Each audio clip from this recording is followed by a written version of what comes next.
Ce matin, on continue comme on a l'habitude de le faire ici à l'Église. On ouvre la Bible et on étudie la Bible parce qu'on croit ici à l'Église évangélique baptiste de Shawinigan Sud que c'est le moyen par lequel Dieu veut nous parler. Donc on prend un temps, merci Catherine, on prend un temps dans la Bible pour voir ce que Dieu veut nous montrer cette semaine. Et puis, vous savez que depuis plusieurs semaines, on est dans la première lettre que Paul a envoyée aux Corinthiens. En vrai, c'est la deuxième lettre. Mais la première, elle n'a jamais été retrouvée. C'est pour ça qu'il l'appelle dans la Bible 1 Corinthiens. Et puis, on est rendu dans une nouvelle partie. Donc, jusqu'à là, on a vu l'introduction, chapitre 1. Par la suite, on a vu qu'est-ce que l'orgueil spirituel peut faire dans une église. Hein, on sait que les Corinthiens, ils sont des gens autosuffisants, nous sommes cool, on n'a pas besoin des autres. Puis des fois même, moi, je vais croire à ce que Paul dit, mais je ne croirai pas à ce que les autres disent. Moi, ça va être un autre. Tu sais, ça crée des divisions dans l'Église. On a vu ça dans les dernières semaines. Mais surtout, c'est l'orgueil spirituel qui fait en sorte que cette Église-là est complètement divisée. Mais à partir de ce matin, on débute avec le chapitre 5, qui est une nouvelle partie qui s'intitule « La laxité morale dans l'Église », ou si vous aimez mieux, « L'immoralité dans l'Église ». Et puis, pour que vous compreniez bien où est-ce qu'on s'en va avec ça, je vais vous raconter une petite histoire qui va vous mettre l'eau à la bouche, très certainement. Cœur sensible, ne fermez pas vos oreilles parce que vous allez comprendre par la suite. Donc, c'est l'histoire d'un gars qui va dans une église. Un chrétien, comme nous ici, là, un chrétien qui va dans une église, il fait encore des péchés. Puis lui, son désir, hein, c'est ce qu'il y a de plus de misère. Il y en a ici qui ont de la misère avec le mensonge, d'autres ils ont de la misère parce qu'ils ne disent pas des beaux mots, il y en a qui volent, il y en a, puis on demande pardon à Dieu. Lui, son problème majeur, c'est que la femme de son père, il l'intéresse. Puis, il aime ça faire comme si c'était sa femme, à lui. Pensez-vous qu'il aime ça faire des petites sorties avec elle ou, tu sais, c'est sa belle-mère, là. Il veut-tu faire des petites sorties avec elle? Il va-tu au restaurant avec elle, au cinéma? Est-ce qu'il lui dit des petits mots doux? On va dire la vérité, là. Les vraies choses, là. Il couche avec elle. C'est vraiment ce qui se passe. Puis, non seulement toute l'Église est au courant, mais personne ne fait rien. Tout le monde fait « Ah, lui, il fait ça avec sa belle-mère. » On laisse aller ça dans l'Église, des années passent et ça reste là. Drôle d'histoire hein, pour commencer ce matin. Est-ce que vous pensez que c'est un genre d'histoire qu'on ne devrait pas parler à l'Église? En tout cas, si je me fie à Paul, dans 1 Corinthiens 5, c'est exactement ce qui s'est passé dans l'Église de Corinthe. Puis on va regarder ça ensemble. Donc, veuillez tourner, si vous avez vos Bibles, dans la première lettre aux Corinthiens, donc 1 Corinthiens, chapitre 5. Et on va regarder tout le chapitre ensemble. Il y a seulement 13 versets, c'est quand même pas très compliqué. Et prenez le temps vraiment de bien comprendre toute l'histoire dans cette partie-là de 1 Corinthiens.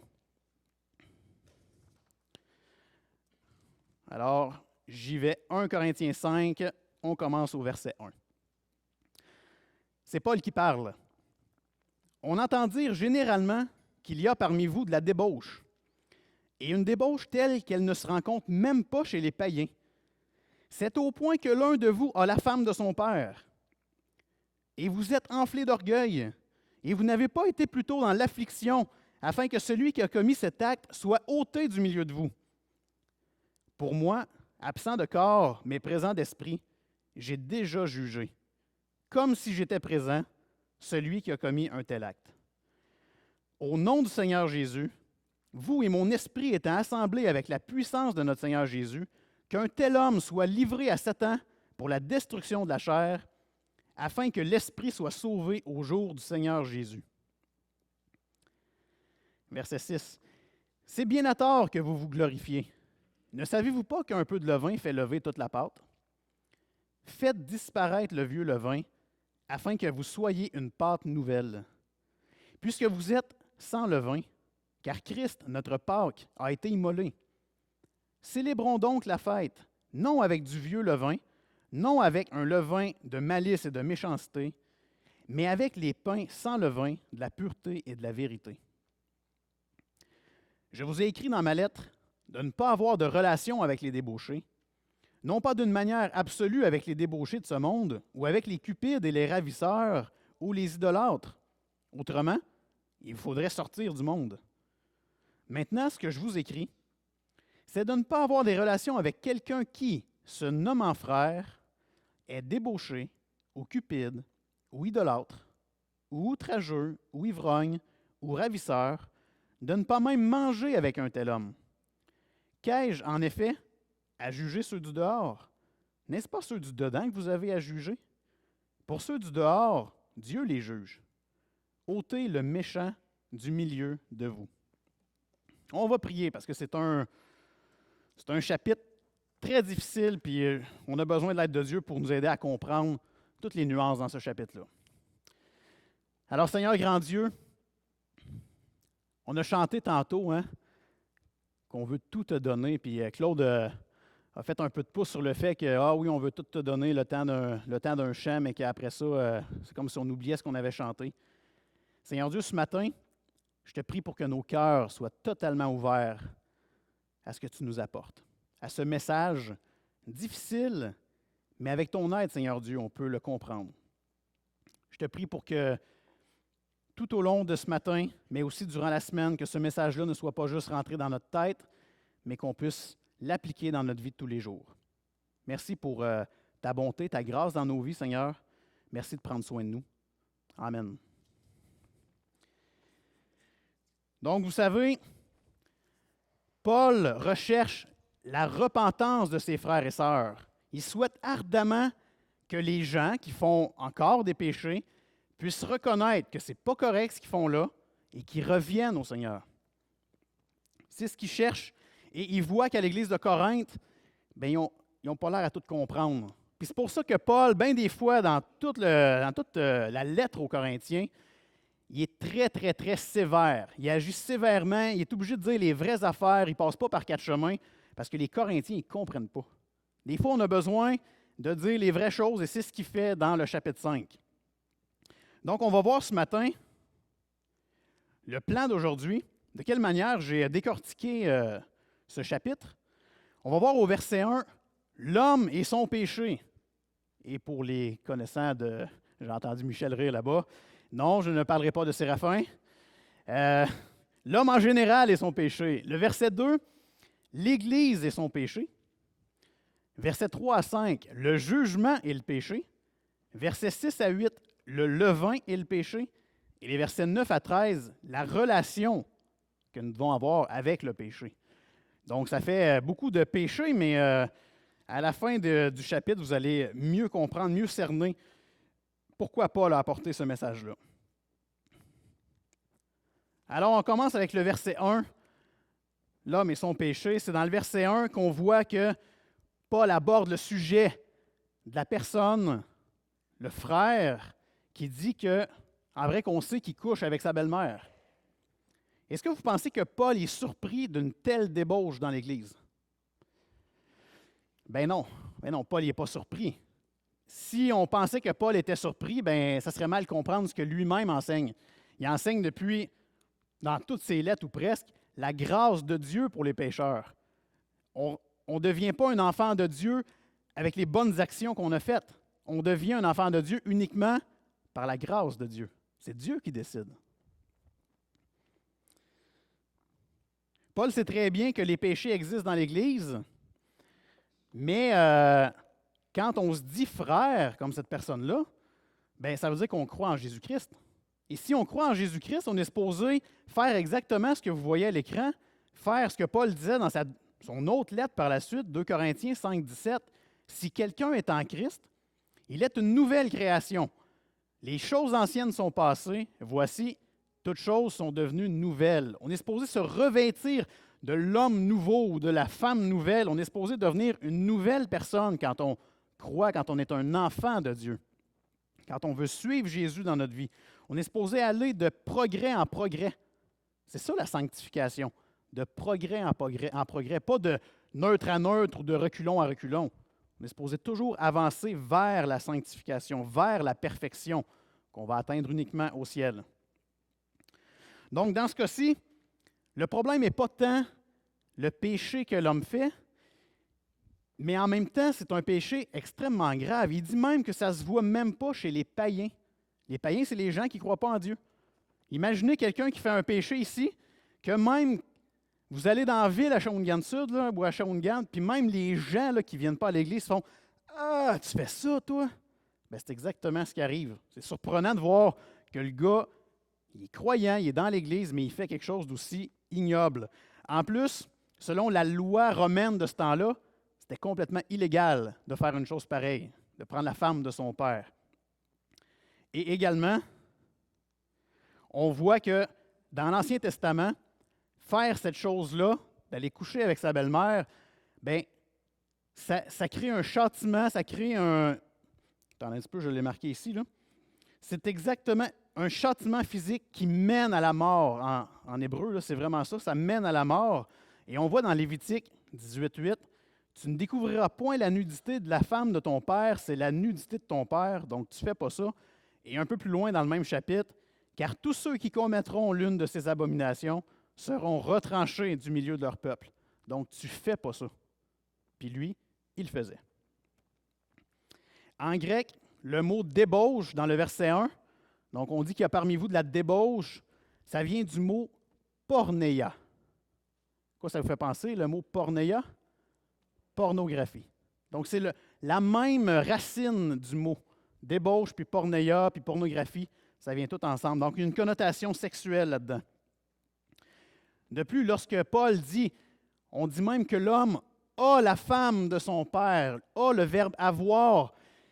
Dans ce contexte ici, où est-ce qu'il y a de l'immoralité sexuelle, le verbe avoir, ça ne veut pas dire que c'est juste une petite relation occasionnelle ici et là. Non, non, c'est une relation en continuité. Le gars, c'est comme si la femme avait deux maris, là. Elle a le père, puis elle a le fils.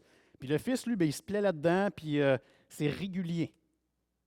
C'est sur le bord de la permanence, là. C'est toujours. C'est pas juste des petites affaires en cachette. Bref, la vie de cet homme-là est complètement déréglée. Complètement. Dans le verset 2, Paul il dit, bon, c'est bien beau ça, la débauche, mais là, vous autres, vous faites quoi pendant ce temps-là? Toutes les autres qui savent ça, comment ça que c'est venu à mes oreilles? On s'entend, il n'y avait pas de courriel, pas de Facebook dans ce temps-là. Ça s'est rendu aux oreilles de Paul, qui n'était pas pantoute là. Ça veut dire qu'il y a plein de monde qui le savait, là. Donc, je vous pose une question en haut ici. Qui est le plus pire? L'homme qui commet un acte répréhensible ou les autres qui savent tout, mais ne font rien pour régler la situation? Et là, c'est là que dans le verset 2, on voit que Paul, il est choqué. Il fait « Que c'est ça, cette affaire-là? Vous avez un gars qui commet quelque chose d'incroyablement ignoble, pourri, dans votre Église, puis vous ne faites rien. » C'est comme si Paul il disait, tu es complètement étonné, stupéfaction, là, il est stupéfait. Puis d'ailleurs, juste le verset 2, si vous remarquez, il y a deux phrases, puis à la fin, il y a 2 points d'exclamation. Probablement un des seuls versets, il n'y en a pas beaucoup, où est-ce qu'il y a des points d'exclamation au bout de chaque phrase dans le verset. C'est pour vous dire à quel point Paul essaie de mettre de l'expression en voulant dire que c'est ça n'a pas de bon sens. Fait qu'il est réellement en train de dire, non, mais c'est pas possible que si vous faites là, j'en reviens pas que tout le monde laisse ça aller, puis personne va voir son frère pour le reprendre, lui offrir de l'aide, chercher à le gagner, à le restaurer. Et où l'amour? C'est pas de l'amour de laisser le frère faire ce qu'il veut dans l'Église. Vous êtes supposé aller prendre du temps avec lui, aller prier avec lui. Pourquoi vous ne faites rien? Donc, c'est vraiment ce que le verset 2 apporte. Puis, le problème de l'Église de Corinthe, probablement le problème le plus important, c'est le fait qu'ils n'ont pas réussi à se détacher de leur environnement culturel. La culture corinthienne, c'est la débauche. Tu arrives à l'Église, puis c'est encore ça. C'est comme la même affaire, il n'y a pas de changement. Fait qu'ils n'ont pas réussi à se détacher de leur monde. Puis là, on peut se poser la question, ben, est-ce que ça se pourrait dans ce cas-là que les Corinthiens, fiers d'eux, fiers que ça va bien, la richesse, tout va bien chez eux, est-ce que ça se pourrait que la quantité dans l'Église était plus importante que la qualité? Ça se peut-tu qu'ils se disent, nous autres, là, on est big, on a une grosse Église, on a des gens qui viennent de partout, on est populaire, on ne mettra pas quelqu'un dehors. Voyons, les gens viennent à nous à l'Église. Si on le met dehors, qu'est-ce que les autres vont penser? Ça se peut-tu qu'ils se disent ça? Ça se peut-tu qu'ils se disent aussi, si une Église est plus petite, exemple, on est 30 dans notre Église, puis à côté, il y a une Église de 1000. Pas ici à Shawinigan, mais dans d'autres villes, ça pourrait arriver. Tu sais, si on est 30 puis on en met un dehors, tu sais, on a essayé de le restaurer, on lui a offert tout l'amour nécessaire. Là, on est rendu à l'étape qu'il faudrait qu'il aille prendre son beau vril dehors, autrement dit. Si on le met dehors, on tombe à 29. C'est sûr que lui va aller dans l'église de 1000. Je ne suis pas sûr que c'est une bien bonne idée. On est aussi bien de faire la sourde oreille. Hein, on va faire l'aveugle, on va le garder avec nous, puis on va espérer que Dieu va le fouetter un petit peu, va le brasser, puis qu'il va revenir correct. Je ne sais pas si l'Église de Corinthe se disait ça, mais je peux vous certifier que les églises au Québec, pas toutes, mais beaucoup, se disent ça. On accepte des choses dans notre Église qu'on ne devrait pas accepter. Et pourtant, on voit plusieurs proverbes, je vous en ai mis un à l'écran, qui nous rappellent à quel point que des fois, ça prend ça. Il faut que ça soit fait avec amour, on s'entend. Le but n'est pas de chasser ou de donner un coup de pied dans le derrière à la personne pour qu'elle saque son camp. Il faut qu'il y ait de l'amour. Puis c'est ce que Paul, tout au long de ses lettres, il essaie de mettre l'amour en avant. Puis dans Proverbe 22, 10, on voit ici ce qu'il dit. « Chasse le moqueur et la querelle prendra fin. Les disputes et les outrages cesseront. » Donc, à un moment donné, on arrive à une étape où on a tout essayé avec cette personne-là, ça n'a pas fonctionné. Bien, si on écoute Proverbe, c'est peut-être mieux de dire à la personne d'aller un petit peu dans un coin réfléchir, puis par la suite, si elle revient à elle, si le Seigneur touche son cœur, bien, elle va pouvoir revenir par la suite. Donc, je vous ai mis aussi, parce qu'on s'entend, Paul il est rendu à l'étape où est-ce qu'il dit, comment ça que vous n'avez pas mis la personne en excommunication? Quel terme qu'on n'entend pas trop souvent, mais c'est carrément ce qu'il dit.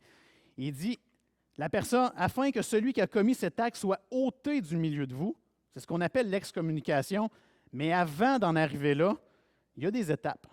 Puis je vous ai mis une belle petite diapositive ici qu'on a déjà vue ici à l'Église, mais pour que vous compreniez bien qu'avant d'arriver à l'excommunication, il y a des étapes. On doit démontrer de l'amour à notre frère. Et puis, l'excommunication, c'est vraiment en tout dernier recours. Fait qu'on le voit ici, pour mettre quelqu'un sous discipline, bien, la première question à poser, c'est est-ce que la personne est repentante? Si la personne est repentante, nous, on ne peut pas juger le cœur de la personne, on va le voir plus loin. Mais si la personne est repentante, alors on s'en va du côté gauche, il y a une discipline qu'on va appeler pastorale. Il va y avoir un suivi avec les pasteurs, un suivi avec un groupe de support. On va peut-être suspendre les ministères le temps que la personne se ressaisisse et on va établir des règles précises. Ça, c'est tout fait dans l'amour. On veut restaurer le frère. On espère que le Seigneur va faire en sorte que ce frère ou cette sœur-là comprenne, en lui retirant certains privilèges, comprenne que si tu es un enfant de Dieu, il faut que tu agisses selon ce que la parole de Dieu enseigne. Si la personne est non repentante, bien là, c'est là qu'arrive une excommunication. Donc, ça peut être une annonce publique.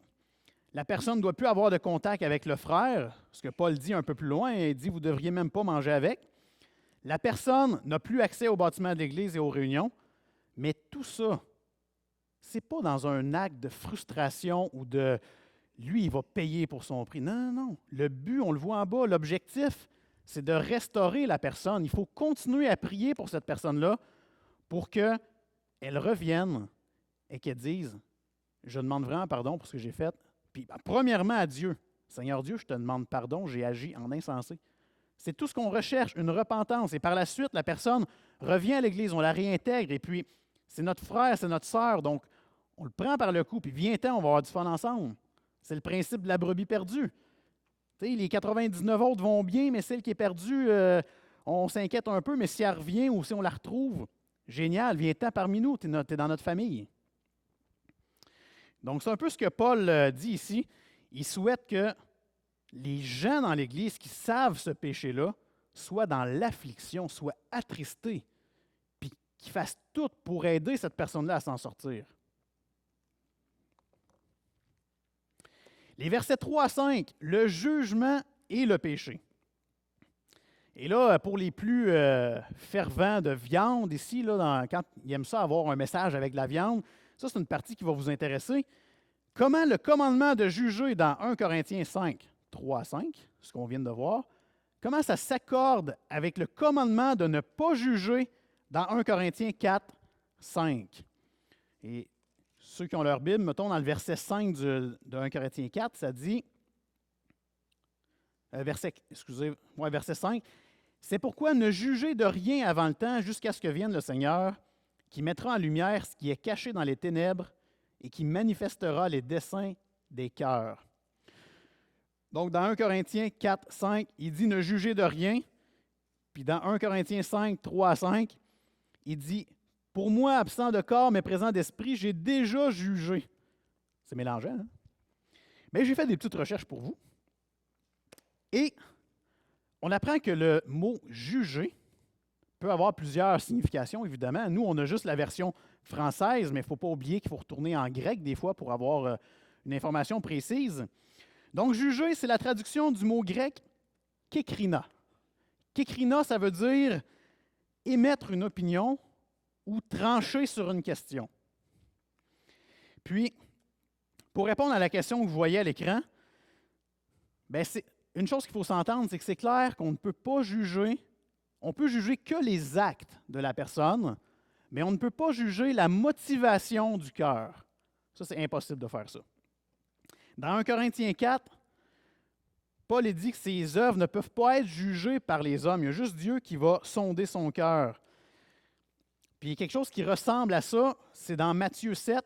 Je vous ai mis des versets ici. Tu sais, la partie où est-ce que Jésus il dit « Pourquoi vois-tu la paille qui est dans l'œil de ton frère et n'aperçois-tu pas la poutre qui est dans ton œil? » Donc, on juge le frère parce qu'il y a un gros problème dans sa vie, mais on ne voit même pas notre problème dans notre vie. Et Matthieu 7, 17, « Tout bon arbre porte de bons fruits, mais le mauvais arbre porte de mauvais fruits. » Donc, on reconnaît l'arbre à ses fruits. Fait que Jésus, dans le même chapitre, il dit « Juge pas ton frère », mais en même temps, il dit si l'arbre a des bons fruits, c'est parce qu'il va être bon, puis si l'arbre a des mauvais fruits, il va être mauvais. Fait que, il faut être capable de faire la nuance là-dedans. Et le passage d'un Corinthiens 4 et Matthieu 7, c'est vraiment des passages qui font référence à la motivation intérieure. Tu ne peux pas juger le cœur de quelqu'un, c'est juste Dieu qui peut faire ça.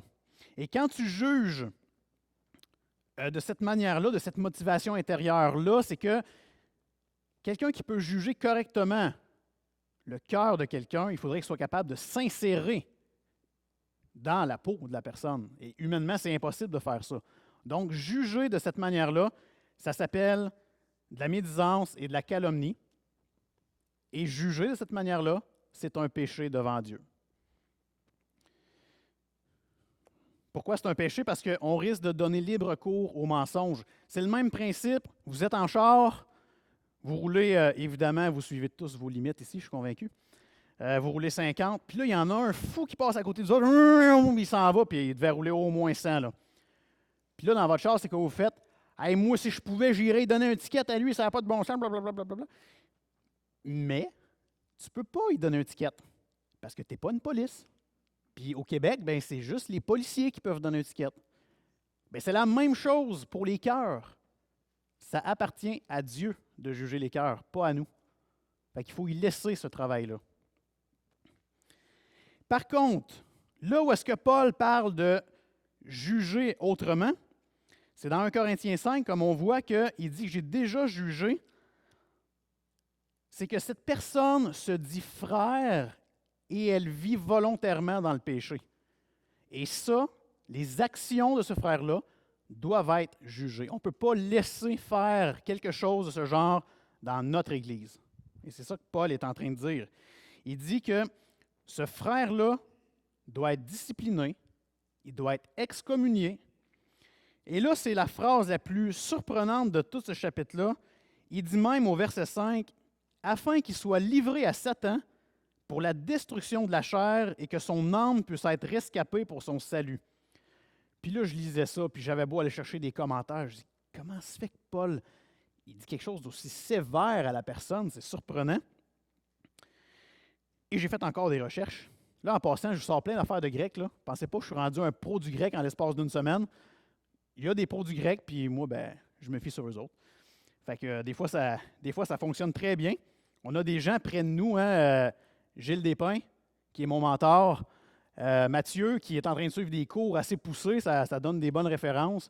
On a des gens proches comme ça qui peuvent nous aider. On a des bons commentaires aussi qu'on peut utiliser. Fait que j'en suis là dans ma vie, je les utilise et vraiment, ça m'aide à mieux comprendre. Puis, je vous ai sorti pourquoi que Paul en arrive à dire que la personne doit être livrée à Satan pour la destruction de la chair afin que son âme soit sauvée. Donc, dans le verset, il appelle ça des marqueurs. Donc, le premier marqueur, c'est un marqueur de but. On veut que la personne soit sauvée, qu'elle aille au paradis avec nous. Ça, c'est le but premier. Mais pour ce faire, vu qu'elle ne veut rien comprendre pour tout le reste de ce qu'on fait avec elle, on a un marqueur de conséquence. Donc, on n'aura pas le choix d'y aller avec la destruction de la chair. Puis là, je vous ai mis, j'ai essayé de simplifier ça le plus possible. Je vous ai mis en bas qu'est-ce que Paul pourrait avoir voulu dire. C'est comme si Paul avait dit, excommunier le gars dans le but que ce dernier effort le ramène à Dieu et donc qu'il soit sauvé.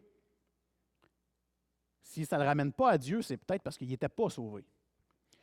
Cependant, soyez conscients que la conséquence naturelle et non voulue de ne plus être en contact avec l'Église sera possiblement l'autodestruction de la personne. Donc, c'est très possible que s'il y a une personne qu'on a tout essayé pour qu'elle reconnaisse son péché, ça ne fonctionne pas, puis qu'on est obligé de lui dire qu'elle doit quitter l'Assemblée, c'est possible que ça finisse avec une autodestruction. Par contre, il faut continuer à prier parce que ça ne veut pas dire qu'elle n'est pas sauvée. On serait en train de juger le cœur. Si elle ne revient plus jamais à l'Église puis elle meurt, on serait en train de juger le cœur si on dit « Ah ben, elle ne va pas être sauvée ». Ça appartient à Dieu, cette partie-là. Nous, on peut juste prier pour que malgré que la personne est complètement détruite, bien, qu'elle puisse au moins revenir à Christ. Ça, c'est très important. Donc, c'est la partie plus rough and tough. J'ai essayé de vous simplifier ça le mieux possible. Maintenant, dans 1 Corinthiens 5, les versets 6 à 8, on voit le levain et le péché. Et Paul parle beaucoup, il dit entre autres, vous ne savez pas qu'un peu de levain fait lever toute la pâte. Puis nous, en 2015, là, je l'ai marqué, comment bien saisir l'image du levain en 2015? Y en a-tu qui utilisent du levain dans leur pâte? Je ne suis pas très cuisinier, Mike Ben, bon, Clémence peut-être. Écoutez, je me suis informé parce que je suis vraiment, moi probablement que c'est pour ça que mes pains ils font des galettes, là, je ne sais pas. Je ne fais même pas de pain, fait que Mais la réalité, c'est que du levain, tu en mets juste un petit peu là-dedans, dis-moi si je me trompe, et ça a un effet de s'incruster et ça gonfle, ça fait grossir le tout. C'est pour ça qu'un petit peu de levain fait lever toute la pâte. Tu en mets juste un peu et pouf, le gâteau lève, le pain lève. Ça doit être à peu près ça. Donc, je n'ai pas inventé ça, par contre, soyez sans crainte. Ce que Paul est en train de dire, évidemment, presque partout dans les Écritures, le levain est comparé au péché. Donc, quand il dit un peu de levain fait lever toute la pâte, bien, c'est l'équivalent de un peu de péché, ça fait virer mal le tout après. Là, si on laisse aller le péché, ça va s'incruster et ça va amplifier le problème.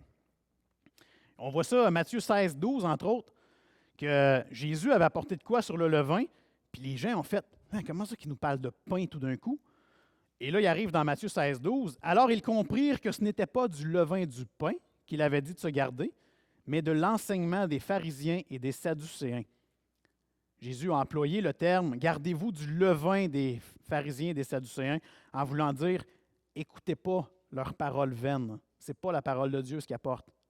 C'est de l'hypocrisie. Gardez-vous de ça. Éloignez-vous de ça. » Donc, Paul est en train de ramener exactement la même chose en disant ça.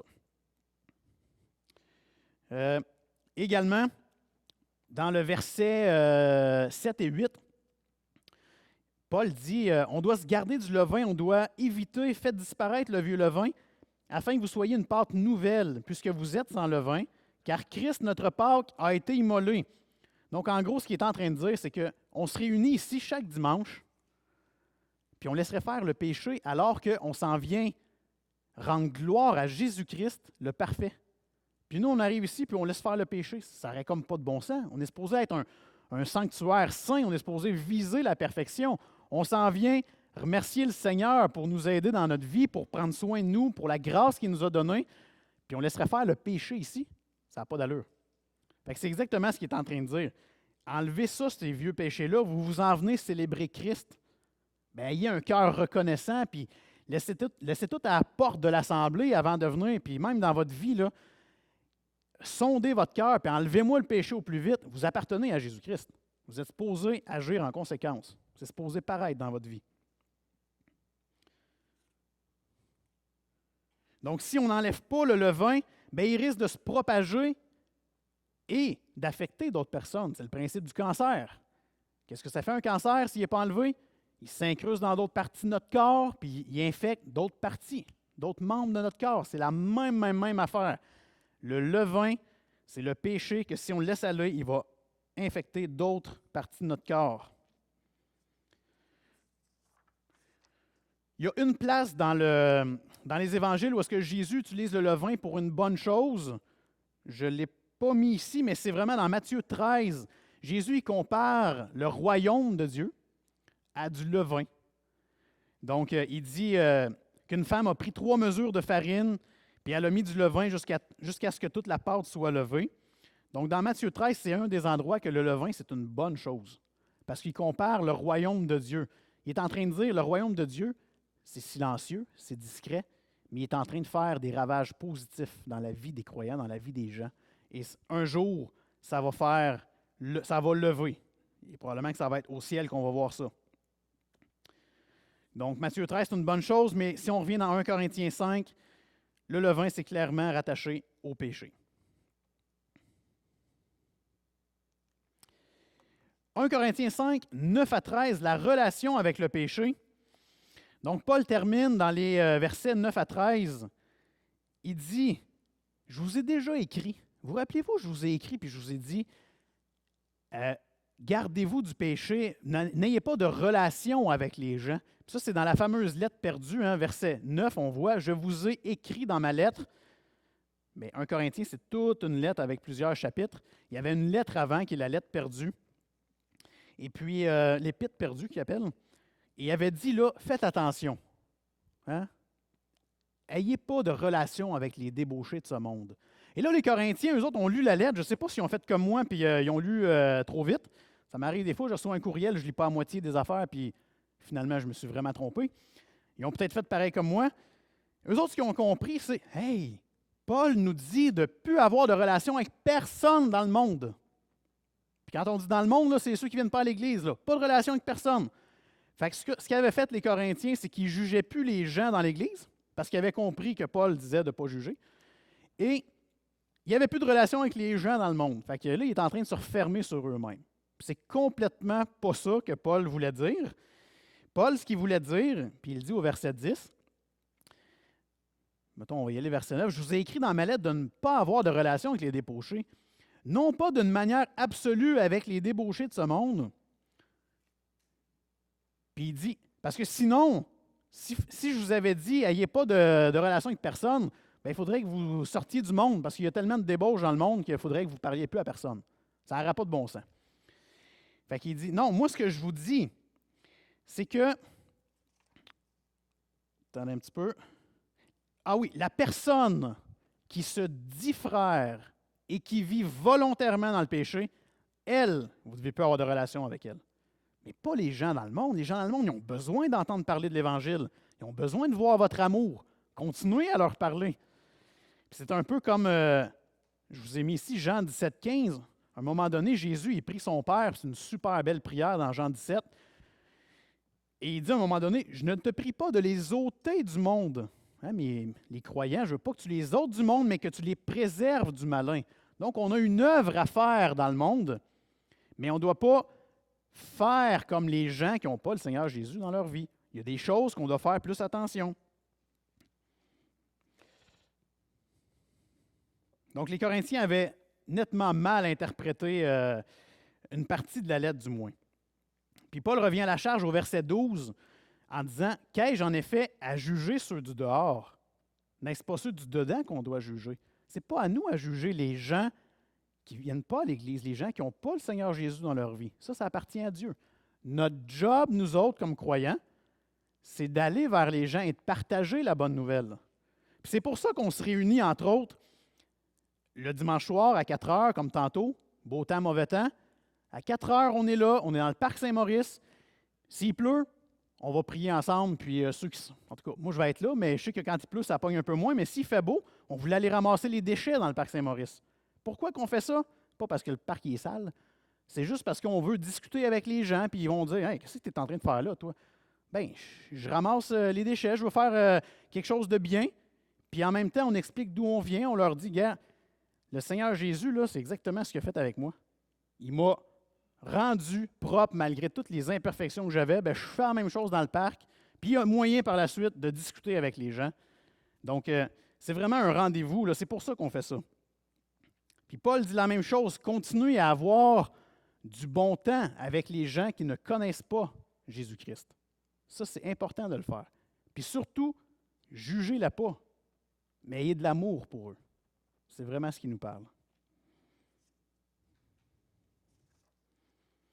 Et Paul rappelait que le devoir à l'intérieur de l'Église, c'était d'enlever les gens qui se disent frères ou sœurs et qui vivent volontairement dans le péché, qui ne reconnaissent pas leurs erreurs. Ça, il faut juger cette situation-là, les actions.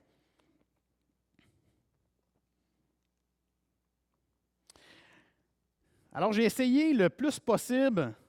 Je pense que le chapitre 5, c'est un des plus tough dans toute l'Épître aux Corinthiens. J'ai essayé de vous le simplifier le plus possible. C'était pas évident dans certaines parties. Mais on peut quand même se poser plusieurs questions sur ce qu'on vient de voir.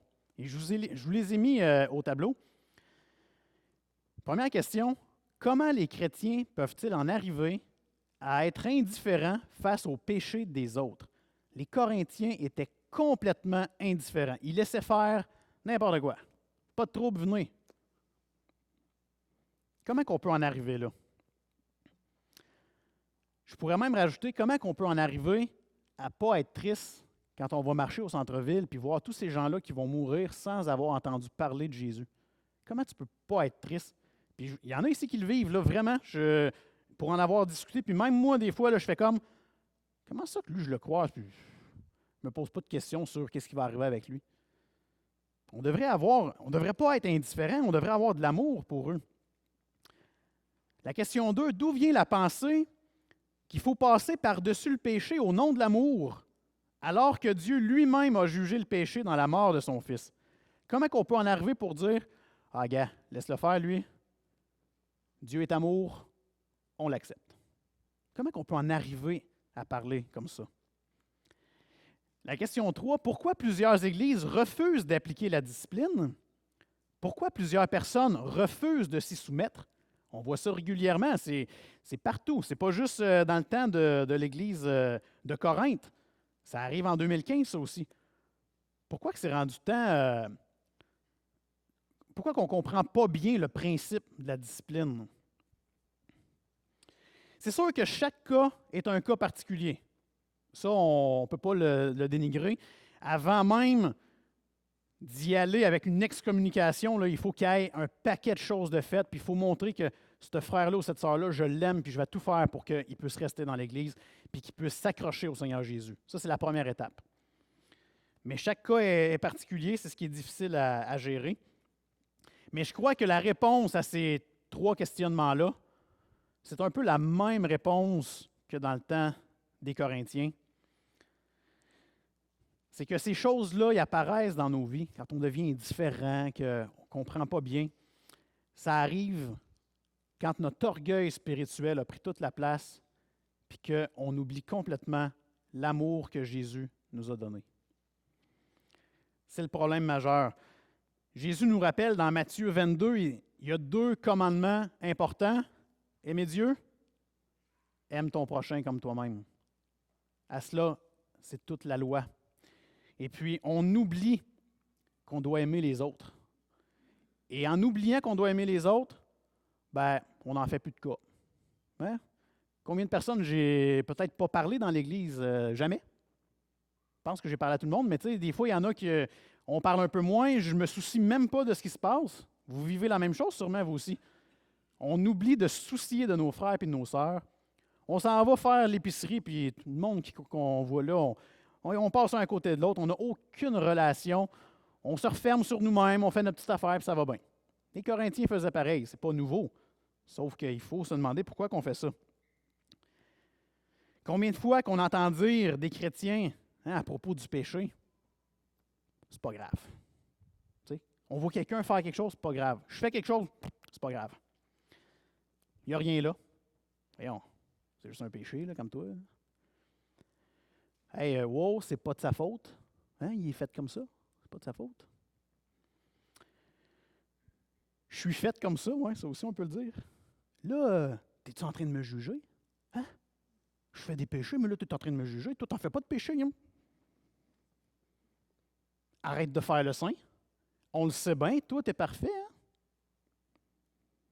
Et celui qu'on entend le plus souvent, le top 1 de ces phrases spéciales, voyons, c'est plein de chrétiens qui le font.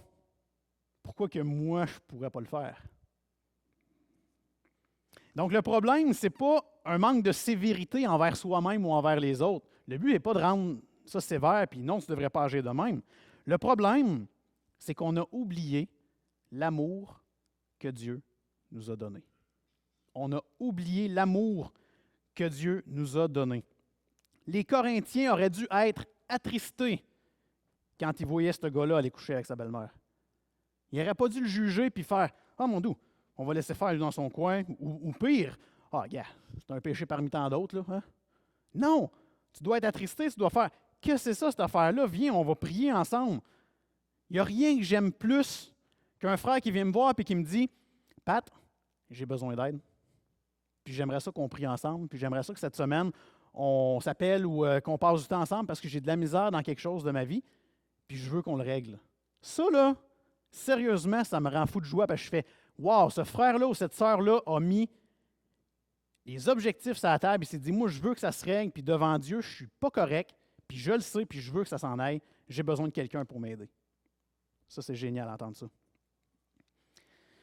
On oublie trop souvent que quand on a accepté de suivre Jésus, quand Dieu est venu nous chercher, qui a dit « Toi, tu vas être mon enfant », quel amour incroyable! Jésus s'est sali pour venir me sauver. Il s'est fait, là je me retiens, j'ai failli dire un mot qu'il ne fallait pas, il s'est fait insulter, bon, c'est le bon terme, il s'est fait réellement insulter pour venir me chercher. Il est mort à la croix, il a pris mes péchés, là, puis il s'est mis sur les épaules, puis il a dit « Toi, Pat, t'es libéré, mon gars. Vas-y vers Dieu. Vas-y, tu as le paradis. C'est moi qui ai pris tes péchés. » C'est incroyable qu'il ait fait ça. Puis nous, on arrive dans l'Église, puis on n'est même pas capable de faire le 1/100e de ce que Jésus a fait. On oublie cet amour-là. Tu sais, j'aime ma femme, je sais c'est quoi l'amour d'aimer ma femme, mais d'aimer mes frères et sœurs, on dirait qu'on ne comprend pas bien c'est quoi. Puis cette semaine, si je peux vous donner un petit objectif, ce serait de s'informer d'un frère et d'une sœur. S'informer comment il va. Je peux-tu prier pour toi cette semaine? Ça démontrerait l'amour de Jésus qu'il a eu pour nous. Malgré les pires niaiseries que j'ai faites, Jésus, il a payé pour moi. Puis pour les gens ici, que le message que vous avez entendu, c'est peut-être la première fois ou ça fait quelques fois que vous avez entendu des messages comme celui-là, et que vous n'avez pas encore pris la décision de suivre Jésus, de vouloir lui remettre votre vie, toute votre vie, hein, comme on a chanté tantôt, toute votre vie. Vous n'avez pas pris cette décision-là encore? Vous vous dites peut-être, « Ah non, oublie ça, là, j'ai fait ben trop de niaiseries dans ma vie, c'est clair que je ne serai pas pardonné. » Bien, c'est faux. Puis on pourra parler ensemble, je vous expliquerai les niaiseries que j'ai faites. Peut-être que ça va vous rassurer. Dieu sauve si on lui fait confiance, si on lui demande pardon pour nos péchés. Il sauve encore en 2015. Faites-lui confiance. Je vous encourage vraiment à faire ça. Dieu, il cogne à ta porte et il attend que tu lui ouvres. Et là, je ne parle pas juste pour les invités ce matin. Je parle pour ceux que ça fait 30 ans qu'ils sont dans l'Église et qui n'ont encore jamais donné leur vie au Seigneur. C'est le temps matin de faire ça. Dieu cogne à votre porte, puis il dit, tu sais ce que tu as fait de mal, là? Repens-toi. Demande pardon. Je t'accepte tout de suite. Demande pardon. Regarde mon fils Jésus, il a payé pour toi. Fais-moi confiance. Si tu veux suivre dans les traces, si tu veux suivre les pas de Jésus, il y a une place pour toi qui t'attend au ciel. Si tu meurs tantôt en sortant et que tu as donné ta vie au Seigneur, tu vas au ciel, tu vas au paradis. C'est génial. Donc, cette semaine, je vous souhaite vraiment de vous rappeler, malgré un texte qui a été très difficile, qui semble sévère, de se rappeler que Dieu, oui, est amour. Il y a des moyens de gérer cet amour-là, mais il est prêt à cogner à votre porte pour que, malgré toutes les niaiseries que tu as faites, il veut que tu viennes dans son royaume. On va prier. Seigneur Dieu, c'est pas toujours facile à comprendre ce que tu as fait pour nous. Je me rappelle que je venais à l'église, puis c'était beau, la musique était super bonne. Le message, je n'avais pas trop compris à ce moment-là. Mais je me rappelle d'une chose, par exemple, c'est que je faisais des niaiseries, puis ça, je le savais. Puis j'ai compris que si je me repentais, si je demandais pardon pour mes péchés, et si j'étais prêt à donner toute ma vie à ton Fils Jésus, si j'étais prêt à vouloir le suivre toute ma vie, tu me réserves une vie de bénédiction. Tu me réserves une vie de joie. Sur terre peut-être, mais au ciel, ça c'est sûr. Merci pour tout ce que tu fais pour moi. Merci pour ce que tu fais pour mes frères et mes sœurs ici, les invités aussi qui sont ici. Je te demande de protéger tout le monde, Seigneur, qu'on puisse avoir une belle semaine en ton nom. Amen.